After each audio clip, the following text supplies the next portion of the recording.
नमस्कार दोस्तों, स्वागत है आपका। क्या आप बुद्ध की कहानी सुनना पसंद करते हैं? तो सुनो। कभी खुद से यह सवाल पूछा है, क्यों आपका मन जो आपका सबसे वफादार दोस्त होना चाहिए था, आपका सबसे प्रमुख, सबसे निर्दयी दुश्मन बन गया है? क्यों यह 24 घंटे आपके ही खिलाफ एक मुकदमा चलाता रहता है, जिसमें आप ही मुजरिम हैं, आप ही वकील हैं और आप ही जज हैं? क्यों यह आपको उन गलतियों के लिए सजा देता है जो हुई भी नहीं, और उन चिंताओं में डुबो देता है जिनका कोई अस्तित्व ही नहीं है? हम सोचते हैं कि हमारा संघर्ष दुनिया से है, हमारे हालातों से है, लोगों से है। यह सबसे भारी झूठ है। आपका असली संघर्ष, आपका सिर्फ एक संघर्ष, आपके अपने विचारों के इस जंजाल से है। आज हम कोई किताबी बातें नहीं करेंगे। आज मैं आपको एक ऐसी कहानी सुनाऊंगा जो कहानी नहीं, एक आईना है। एक ऐसी रहस्यमयी घटना जिसने एक भोले भाले भिक्षु की हकीकत की पूरी दुनिया हिलाकर रख दी थी। यह कहानी सिर्फ आपके कानों तक नहीं, आपकी आत्मा तक पहुंचेगी, और इसके अंत में आप या तो इस वीडियो को बंद करके अपनी पुरानी जिंदगी में लौट जाएंगे, या फिर आप अपने मन की गुलामी की जंजीरों को हमेशा के लिए खत्म करने का पहला कदम उठाएंगे। फैसला आपका होगा। यह कहानी एक जवान भिक्षु की है। वह जिज्ञासु था, समर्पित था, लेकिन अंदर से टूटा हुआ था। उसके मन में एक ही सवाल था जो उसे हर पल खाता रहता था। एक दिन वह हिम्मत करके अपने मास्टर के पास पहुंचा। मास्टर जो अपनी असीम शांति और कभी ना मिटने वाली मुस्कान के लिए जाने जाते थे। जवान भिक्षु ने पूछा, मास्टर, आप हमेशा इतने खुश कैसे रहते हैं, इतने चिंतामुक्त? जब भी मैं आपसे इस आनंद का राज पूछता हूँ तो आप कहते हैं कि यह पूरा संसार अनंत आनंद में ही प्रकट हो रहा है, कि यहाँ प्रेम और आनंद के सिवा कुछ है कि नहीं? मास्टर, अगर यह सच है तो मेरा मन क्यों हर पल बेचैन रहता है? मुझे इस दुनिया में हर इंसान दुखी और परेशान क्यों नजर आता है? यह विरोधाभास मुझे पागल कर रहा है। मास्टर ने गहरी नजरों से उसे देखा और मुस्कुराते हुए कहा, यह माया है पुत्र। संसार का आकर्षण और अविद्या यानी खुद को ना जानना, यह दोनों असल में एक ही सिक्के के दो पहलू हैं। यही वह पर्दा है जो तुम्हारी आंखों पर छाया हुआ है, और इसी पर्दे के कारण मन दुखी और अशांत रहता है। जवान भिक्षु और उलझन में पड़ी एच गया। उसने कहा, मास्टर, माया, मोह, अज्ञान, यह सब मेरे लिए सिर्फ भारी भरकम शब्द है, किताबी बातें हैं। मैंने इन्हें कभी अपनी जिंदगी में, अपनी नसों में महसूस नहीं किया। मैं इसे प्रैक्टिकली कैसे समझें? उसकी ईमानदारी और मासूमियत देखकर मास्टर जोर से हंसे। उन्होंने कहा, धैर्य रखो पुत्र, अभी रात हो गई है, हम इस पर कल सुबह बात करेंगे। लेकिन अगला दिन आया और चला गया। मास्टर ने उस विषय पर कोई बात नहीं की। फिर दूसरा दिन, फिर तीसरा। जवान भिक्षु की बेचैनी तेज होती जा रही थी। उसे लगा शायद मास्टर उसके सवाल को भूल गए हैं, या उसे इस ज्ञान के लायक नहीं समझते। और फिर कुछ ऐसा हुआ जिसकी उसने कल्पना भी नहीं की थी। एक ऐसी विचित्र और भयानक घटना जिसने उसे माया के मन के खेल के साक्षात दर्शन करा दिए। वह किताबी कॉन्सेप्ट्स, वह भारी शब्द एक झटके में उसके लिए खून मांस की हकीकत बन गए। हुआ यूं कि एक सुबह दोनों मास्टर और शिष्य पास की नदी में स्नान करने गए। लौटते समय मास्टर ने कहा, आज हम पर्वतों के बीच से एक दूसरे रास्ते से जाएंगे।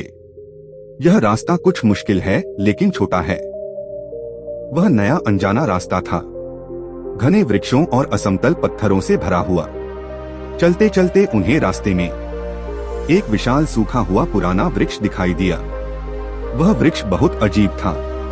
उसकी शाखाएं किसी दानव के पंजों की तरह फैली हुई थी, और उसके तने पर अजीब सी आकृतियां बनी हुई थी, मानो किसी ने उस पर दर्द से चीखते हुए चेहरे उकेर दिए हो। जैसे ही मास्टर उस वृक्ष के पास से गुजरे, एक अविश्वसनीय घटना घटी।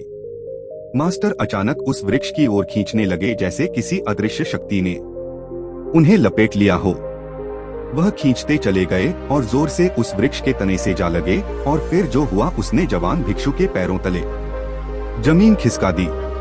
उसके शांत अविचल मास्टर भय और दर्द से चीख रहे थे, बचाओ, अरे जल्दी करो। इस वृक्ष ने मुझे कस लिया है, मैं इससे चिमट गया हूँ। मेरी मदद करो। जवान भिक्षु अपनी आंखों पर विश्वास नहीं कर पा रहा था। वह मूर्ति की तरह स्तब्ध था। यह वही मास्टर थे जिन्होंने भूकंप में भी अपनी शांति नहीं खोई थी, वही गुरु जिन्होंने डाकुओं के सामने भी संयम बनाए रखा था। आज वही एक सूखे वृक्ष के सामने इतने असहाय, इतने व्याकुल कैसे हो सकते हैं? उसे पत्थर सा स्थिर देखकर मास्टर और जोर से चीखे, देख क्या रहे हो? क्या तुम मेरे शिष्य नहीं हो जो दूरी पर तमाशा देख रहे हो? तुरंत मेरी सहायता करो, मेरे पैर हटाओ। यह वृक्ष, यह मेरी सारी ऊर्जा खींच रहा है। भीतर से भयानक घबराहट हो रही है। जल्दी करो, समय नहीं है। भिक्षु के मन में भय का एक ठंडा कांटा चुभा। वह सोचने लगा, अगर मैं पास गया तो कहीं यह वृक्ष मुझे भी अपनी ओर न खींच ले, और अगर ऐसा हो गया तो हमारी सहायता कौन करेगा? हम दोनों यहीं फंसकर समाप्त हो सकते हैं। उसने संकोच से दूर से ही आवाज लगाई, मास्टर, आपने तो हजारों लोगों की सहायता की है। आप तो स्वयं इतने शक्तिशाली हैं। आज आपको मेरी सहायता की आवश्यकता कैसे हो गई? मास्टर की आवाज में अब निराशा और क्रोध था। बहस मत करो, जो मैं कह रहा हूँ वही करो। मेरे पैर थामो और मुझे इस वृक्ष से अलग करो। मास्टर के स्वर में ऐसी गंभीरता थी कि भिक्षुक कांप उठा। वह हिचकिचाते हुए जमीन पर लगभग रेंगते हुए उस वृक्ष के पास पहुंचा। उसने अपनी आंखें बंद की, पूरी ताकत एकत्र की और मास्टर के पैर थाम कर खींचा। कुछ नहीं हुआ। मास्टर टस से मस नहीं हुए। मास्टर की आवाज अब और भी कमजोर लग रही थी। मेरा शरीर, यह वृक्ष का तना मुझे भीतर खींचता जा रहा है। मेरी मांसपेशियों में अब कोई ताकत नहीं बची, मैं बहुत व्याकुल हो रहा हूँ। मेरी सहायता करो। यह सुनते ही भिक्षु अचानक रुक गया। खींचते हुए उसके हाथ थम गए। उसने एक गहरी सांस ली। उसके मन में बिजली सा एक ख्याल कौंधा, भय के बादल छांटे और एक अजीब सी स्पष्टता उसके सामने प्रकट हुई। उसने अपनी आंखें खोली और ध्यान से देखा, और जो उसने देखा उससे उसकी आत्मा तक कांप उठी। वह वृक्ष नहीं था जो मास्टर को थामे हुए था। मास्टर ने अपने दोनों हाथों से पूरी ताकत से उस वृक्ष के तने को लपेट रखा था। एक पल के लिए सन्नाटा छा गया। केवल हवा की सरसराहट और मास्टर की भारी सांसों की आवाजें सुनाई दे रही थी। जवान भिक्षु ने शांत लेकिन सदी हुई आवाज में कहा, मास्टर, यह कैसे संभव है? इस सूखे वृक्ष के तने में वह ताकत कहाँ जो आपको थाम सके? आपने ही तो अपने हाथों से इस तने को लपेट रखा है। फिर आप मुझसे सहायता क्यों मांग रहे हैं? जैसे ही जवान भिक्षु ने यह शब्द कहे, मास्टर के चेहरे पर फैली व्याकुलता और पीड़ा एक पल में गायब हो गई। वो जोर जोर से हंसने लगे।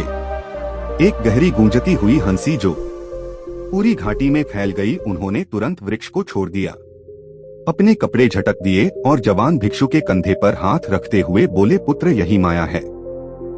हम अपने मन को कभी छोड़ते ही नहीं और फिर शिकायत करते हैं कि मन हमें परेशान करता है। हम दुखों को, चिंताओं को, विचारों को अपनी ही पूरी ताकत से थामे रहते हैं और फिर पूरी दुनिया से गुहार लगाते हैं कि कोई हमें इनसे मुक्त कर दे। एक भ्रम को सच मान लेना ही माया है। उस जवान भिक्षु के लिए वह क्षण किसी नए जन्म जैसा था।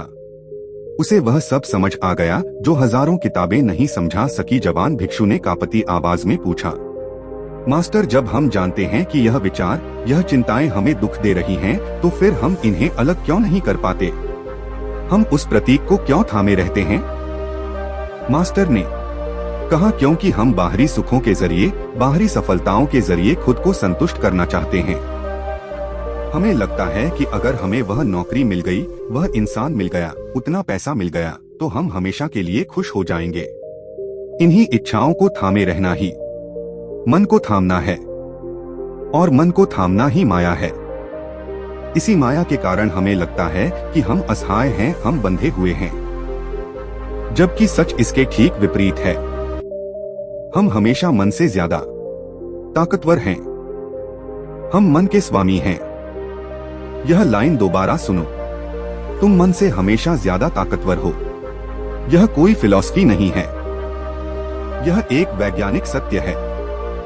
तुम जब चाहो अपना ध्यान अपने मन से हटाकर अपनी सांसों पर ला सकते हो, और जिस पल तुम ध्यान सांसों पर लाते हो मन शांत होने लगता है।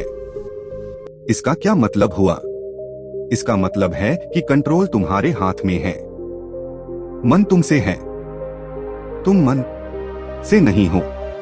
लेकिन इच्छाओं के पीछे भागते भागते, शिकायतों का बोझ ढोते ढोते हम यह परम सत्य भूल जाते हैं और खुद को कमजोर, बेचारा और फंसा हुआ महसूस करते हैं। मास्टर ने कहा, पहला सबक यही है पुत्र, जो मान लोगे वह सत्य है।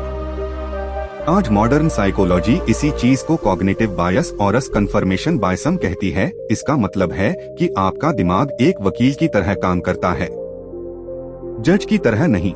वह सच नहीं ढूंढता, वह सिर्फ उन सबूतों को ढूंढता है जो आपके पहले से बन हुए विश्वास को सही साबित कर सके। अगर आपने अंदर ही अंदर यह मान लिया है कि मेरी किस्मत खराब है, तो आपका दिमाग दिन भर में हुई 10 अच्छी घटनाओं को नजरअंदाज कर देगा और उस एक बुरी घटना को पकड़ दांच कर बैठ जाएगा और कहेगा, देखा मैंने कहा था ना, मेरी किस्मत ही खराब है। अगर आपने मान लिया है कि मैं कभी खुश नहीं रह सकता, तो आपका दिमाग आपको खुश होने के हर मौके पर शक करने पर मजबूर कर देगा। यह एक खतरनाक जाल है। हम एक झूठ को पकड़ ढीते हैं और फिर पूरी जिंदगी उस झूठ को सच साबित करने के लिए सबूत इकट्ठा करते रहते हैं। तो समाधान क्या है? मास्टर ने कहा, अभी तक तुम झूठी बातों पर विश्वास करते आए हो कि मन है और वह मुझे परेशान करता है। अब से इस झूठ को एक नए शक्तिशाली सच से बदल दो। हर दिन, हर पल जब भी याद आए, खुद को बार बार याद दिलाओ। सिर्फ बोलो मत, इसे अपनी हड्डियों में महसूस करो। मैं जहाँ ध्यान देता हूँ वहीं मन जाता है। मैं अपनी सांस पर ध्यान देता हूँ तो मन शांत हो जाता है। इसका मतलब मैं मन का स्वामी हूँ और मन मेरा सेवक है। महान संत रमन महर्षि ने कहा था, मैं का विचार ही बाकी सारे विचारों की मूल है। जब आप यह कहते हैं मेरा मन परेशान है, तो आप उस मैं को मन के साथ मिला देते हैं। आप खुद को एक बेचारा दुखी व्यक्ति मान लेते हैं। लेकिन जिस पल आप कहते हैं मैं मन को देख रहा हूँ, आप उस मैं को मन से अलग कर लेते हैं। आप दुखी होने की स्थिति से साक्षी बन जाते हैं। आप ड्राइवर सीट पर आ जाते हैं। आज से, अभी से इस एक सच को अपनी जिंदगी का मंत्र बना लो। इसे अपने फोन के वॉलपेपर पर लिख लो, अपने स्टडी टेबल के सामने चिपका लो। हर सुबह उठकर और हर रात सोने से पहले इसे दोहराओ, मैं स्वामी हूँ, मन मेरा सेवक है। शुरू में आपका मन इस पर हंसेगा। वह आपको 100 कारण देगा यह बताने के लिए कि आप कितने कमजोर हैं। वह आपको आपकी पुरानी गलतियां याद दिलाएगा, आपकी चिंताएं गिनाएगा। लेकिन आपको एक जिद्दी बच्चे की तरह इस सच पर टिके रहना है, क्योंकि हजारों सालों का झूठ एक दिन में नहीं टूटेगा। उसे मिटाने के लिए लगातार सच की चोट करनी पड़ेगी। जवान भिक्षु अब धीरे धीरे माया के खेल को समझ रहा था, लेकिन उसके मन में एक और सवाल था। वह दुनिया को देखता था, गरीबी, बीमारी, संघर्ष, दुख, और उसका दिल कराह उठता था। मास्टर ने उसकी आंखों में झांकते हुए कहा, दूसरा सबक याद रखना पुत्र, शिकायतों से दूर रहो। यह लाइन आपको चौंका सकती है। क्या इसका मतलब है कि हम अन्याय के खिलाफ आवाज ना उठाएं? क्या इसका मतलब है कि हम दुनिया की तकलीफों से आंखें मूंद ले? नहीं, इसका मतलब इससे कहीं ज्यादा गहरा है। मास्टर ने कहा, यह संसार जिसे तुम अपनी आंखों से देखते हो, यह केवल तुम्हारे मन का एक प्रोजेक्शन है, एक परछाई है। यह मन की पुरानी आदत है कि वह अपनी कमियों को, अपनी उलझनों को, अपने अंदर के अंधेरे को बाहर की दुनिया पर थोप देता है। सोचकर देखो, जब आप अंदर से बेहद खुश होते हैं तो आपको ट्रैफिक का शोर भी संगीत जैसा लगता है। आपको लोगों की छोटी मोटी गलतियां भी प्यारी लगती हैं। दुनिया वही है, लोग वही हैं, लेकिन आपका नजरिया बदल गया है। और जब आप भीतर से दुखी और अशांत होते हैं तो आपको चांद की रोशनी में भी दाग नजर आता है। आपको किसी का प्यार भरा मजाक भी ताना लगता है। एक टोले आज के समय के महान आध्यात्मिक गुरु इसे भी पेन बॉडी मुस्कान कहते हैं, यानी आपके अतीत के दुखों का, गुस्से का, शिकायतों का इकट्ठा हुआ एक ऊर्जा क्षेत्र। यह पेन बॉडी जिंदा रहना चाहती है, और इसका भोजन है, और ज्यादा दुख और ज्यादा शिकायतें। जब भी आप किसी से या किसी हालात से शिकायत करते हैं, तो आप अनजाने में अपने अंदर के इस राक्षस को खाना खिला रहे होते हैं। आप कहते हैं, उसने मेरे साथ ऐसा क्यों किया, मेरी ही जिंदगी में इतनी मुश्किलें क्यों हैं, यह दुनिया कितनी खराब है। हर शिकायत के साथ आपकी पेन बॉडी और मजबूत होती जाती है, और वह जितनी मजबूत होगी आपको दुनिया उतनी ही ज्यादा खराब और दुख भरी नजर आएगी। यह एक दुष्चक्र है। मास्टर ने कहा, तुम जिस चीज पर ध्यान लगाओगे वह उतनी ही विशाल होती जाएगी। तुम चिंता और परेशानी पर ध्यान लगाओगे तो वह तुम पर उतनी ही हावी होती जाएंगी। तुम्हें हर जगह हर इंसान में वही नजर आएगा। इसी वजह से कई महान ज्ञानी और आध्यात्मिक साधक भी संसार की परेशानियां देखकर कंफ्यूज हो जाते हैं। वह यह कभी स्वीकार नहीं कर पाते कि वह असल में अपने ही मन की कमियों को, अपने ही अंदर के डर को बाहर देख रहे हैं, और इसी वजह से वह अपने ध्यान में कभी गहरी तरक्की नहीं कर पाते। तो इसका उपाय क्या है? जब भी मन में कोई शिकायत उठे किसी इंसान के लिए, अपने हालातों के लिए, अपनी सेहत के लिए, तो उसे दबाओ मत, युद्ध मत करो। बस एक कदम पीछे हटो और एक साइंटिस्ट की तरह उसे देखो। खुद से कहो, यह मन है जो शिकायत कर रहा है, यह मन है जो दुखी महसूस कर रहा है, और मैं केवल इस मन को देख रहा हूँ। इस एक विचार से तुम्हारे और तुम्हारे मन के बीच में एक खाई पैदा होगी, एक दूरी, और उस दूरी में, उस खाली जगह में तुम्हें पहली बार असली शांति महसूस होगी। तुम समझ जाओगे कि आग घर में नहीं लगी है, आग तो सिर्फ टीवी स्क्रीन पर जल रही है, और तुम्हारे हाथ में रिमोट कंट्रोल है। तुम जब चाहो चैनल बदल सकते हो। शिकायत को धन्यवाद करो, क्योंकि हर शिकायत एक अलार्म है जो तुम्हें याद दिला रहा है कि तुम अपने असली स्वरूप से भटक गए हो। वह तुम्हें वापस अपने केंद्र में, साक्षी भाव में लाने का एक मौका है। अब हम इस यात्रा के सबसे गहरे, सबसे जरूरी हिस्से में आ गए हैं। वह ज्ञान जो तुम्हें सिर्फ विचारों से संघर्ष करना नहीं सिखाएगा, बल्कि तुम्हें विचारों के खेल से ही आजाद कर देगा। मास्टर ने जवान भिक्षु से कहा, तीसरा और आखिरी सबक है पुत्र, ज्ञान और अज्ञान का भेद। तुम यह जानते हो कि जब मन शांत होता है तो सब कुछ अच्छा लगता है। अंदर से एक बिना वजह की खुशी और आनंद महसूस होता है। ज्ञान का मतलब सिर्फ यह जानना नहीं, बल्कि इसे अपने अनुभव की गहराई में उतार लेना है कि पूरे ब्रह्मांड में आनंद और खुशी का सिर्फ एक ही सोर्स है, और वह तुम खुद हो। बाहरी चीजों में, बाहरी लोगों में, बाहरी सफलताओं में कोई रस नहीं है, कोई आनंद नहीं है। वह सब खाली बर्तन है। तुम्हारा ही आनंद है, तुम्हारी ही खुशी है जो उन पर रिफ्लेक्ट होकर तुम्हें वापस मिलती है। और तुम गलती से समझ बैठते हो कि खुशी उस चीज में थी। यह बात हजम करना मुश्किल है। हमारा पूरा समाज, हमारी पूरी परवरिश इसी एक झूठ पर टिकी है कि खुशी बाहर है। लेकिन सोचो, जब आप गहरी नींद में होते हैं, जहां कोई विचार नहीं, कोई दुनिया नहीं, कोई सफलता असफलता नहीं, तब आप सबसे ज्यादा शांत और आनंद में होते हैं। वह शांति कहाँ से आती है? वह तुम्हारी अपनी है, तुम्हारा असली स्वरूप है। मास्टर ने कहा, जिस पल तुम्हें यह अपने खुद के अनुभव से साक्षात्कार होगा, जिस पल तुम यह जान लोगे कि तुम आनंद के सागर हो, उस पल तुम्हारा मन बाहर भटकना अपने आप बंद कर देगा। उसे वैराग्य अपने आप उपलब्ध हो जाएगा। उसे समझ आ जाएगा कि बाहर मृग तृष्णा के पीछे भागने का कोई फायदा नहीं, क्योंकि असली खजाना तो अंदर ही है। लेकिन इस अवस्था तक पहुँचे कैसे? मास्टर ने इसका एक प्रैक्टिकल तरीका बताया। मन से नॉन अटैचमेंट का अभ्यास करो, वैराग्य का अभ्यास करो। इसका मतलब यह नहीं है कि आपको अपनी जिम्मेदारियां छोड़ डचकर हिमालय पर चले जाना है। इसका मतलब है कि आप दुनिया में सब कुछ करो, अपनी ड्यूटी करो, लेकिन भीतर से इस सच को थामे रखो, मेरा असली स्वरूप आनंद और शांति है। मन मुझ में नहीं, बल्कि मैं मन को देख रहा हूँ। मन मुझ में प्रकट हो रहा है। मैं सब कुछ इस गहरी शांति में देख रहा हूँ। मैं कभी रिएक्ट नहीं करता। यानी जो मन से परेशान होता है, जो मन की शिकायत करता है, वह भी मन का ही एक हिस्सा है।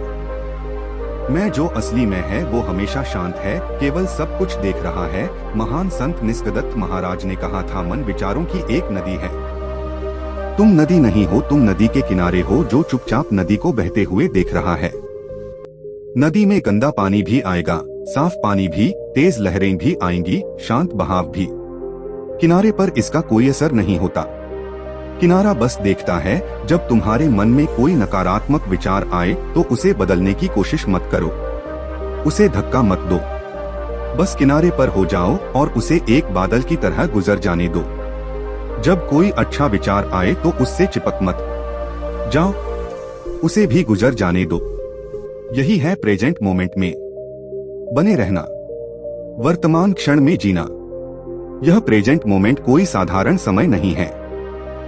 यह असीम अनंत शांति का प्रवेश द्वार है। यहाँ कोई रिएक्शन नहीं है, यहाँ सिर्फ एक्शन है। रिएक्शन का मतलब है अतीत के अनुभवों के आधार पर बिना सोचे समझे प्रतिक्रिया देना।